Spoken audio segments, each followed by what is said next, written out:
特區政府新一份嘅施政報告即將公布啦。咁早前聚賢同心協會咧都做咗一份問卷調查，去了解下咧我哋居民對於施政嘅一啲意見嘅。咁我哋總共收到咧1000份嘅問卷，其中頭3位咧最受關注嘅咧分別就係養老保障啦、物價啦同埋醫療衛生嘅。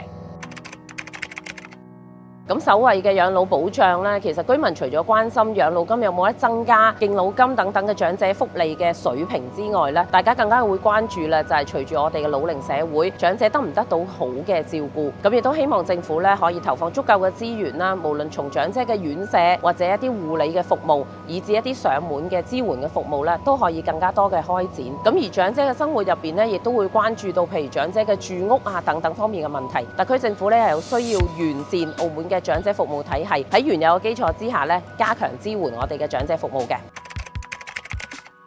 咁而第二咧，關於物價啦，確實喺近年啊通脹嘅情況底下咧，其中出外嘅飲食啦、膳食啦，同埋我哋嘅石油氣等等呢啲民生嘅開支咧，都係貴咗嘅。咁所以亦都係咧居民比較會關心嘅。好希望特區政府咧做好物價方面嘅一啲監管啦，或者係跟進啦，發布更多嘅資訊啦，同埋巡查嘅工作，咁咧令到我哋咧澳門嘅居民咧有更好嘅消費保障嘅。